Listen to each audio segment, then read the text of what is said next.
Shalom, saudara dan saudari yang terkasih dalam Tuhan kita Yesus Kristus. Marilah kita luangkan waktu beberapa menit untuk berkencan dengan Tuhan saat ini, agar dari hari ke hari kita semakin dekat dengan Tuhan, sehingga hidup kita semakin diberkati dan menjadi berkat. Kencan dengan Tuhan, Jumat 1 Agustus 2025. Bacaan dari Injil Matius bab 6 ayat 33. Tetapi carilah dahulu kerajaan Allah dan kebenarannya, maka semuanya itu akan ditambahkan kepadamu. Demikianlah sabda Tuhan, terpujilah Kristus. Saudara dan saudari yang terkasih dalam Tuhan kita Yesus Kristus, menurut sebuah legenda kuno, ketika 3 raja dari timur mengikuti bintang Betlehem, mereka sampai pada rumah seorang wanita.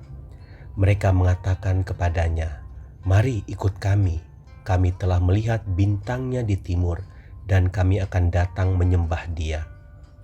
Wanita itu menjawab, "Saya ingin pergi, saya mendengar bahwa dia akan datang pada suatu hari dan saya akan memerhatikan itu. Tetapi saya tidak dapat ikut kalian sekarang.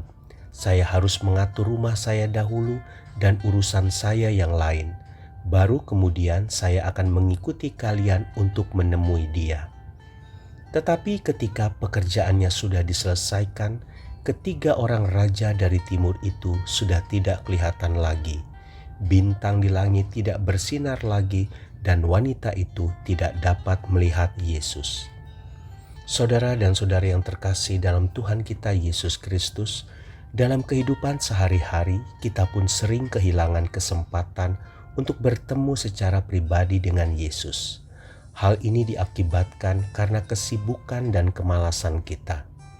Ketika ada kesempatan beribadah di gereja, kita melalaikannya karena ada pekerjaan atau ada undangan pernikahan atau persiapan ujian dan ulangan umum, atau karena ingin libur setelah seminggu bekerja.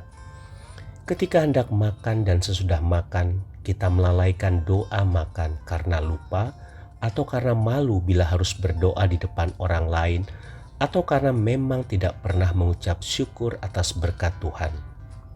Ketika beribadah di gereja, tubuh jasmani kita hadir, tetapi pikiran kita di tempat lain, sibuk dengan gadget, atau memang tidak pernah merasa bahwa Tuhan itu penting, sehingga waktu untuk Tuhan pun sering kita korupsi untuk yang lainnya.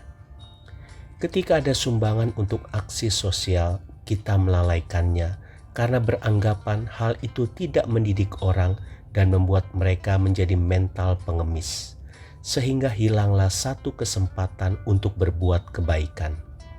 Semakin sedikit waktu yang kita berikan untuk Tuhan dan untuk hal-hal rohani, itu membuktikan semakin sedikitlah cinta kita kepada Tuhan.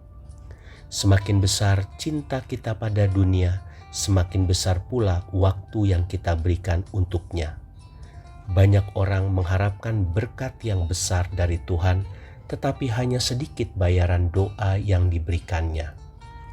Saudara dan saudari yang terkasih dalam Tuhan kita Yesus Kristus, marilah kita mulai memberikan waktu kita yang terbaik untuk Tuhan.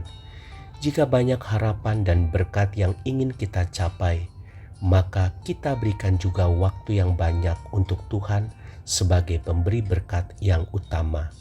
Tuhan Yesus memberkati. Marilah kita berdoa dalam nama Bapa dan Putra dan Roh Kudus. Amin. Tuhan Yesus, begitu banyak berkat jasmani dan rohani yang ingin kudapatkan darimu, tetapi hanya sedikit waktu yang kuberikan untuk dekat denganmu. Aku masih perhitungan dalam hal waktu dan materi terhadapmu. Semakin sedikit waktu yang kuberikan untukmu, semakin terbuktilah bahwa hanya sedikit cintaku padamu. Masuklah lebih dalam di hatiku Yesus, hancurkan semua penghalang yang selama ini mengikat aku, sehingga aku melalaikan hidup rohaniku. Jangan biarkan iblis merebut hatiku, sehingga menjauhkan aku daripadamu. Amin. Dalam nama Bapa dan Putra dan Roh Kudus. Amin.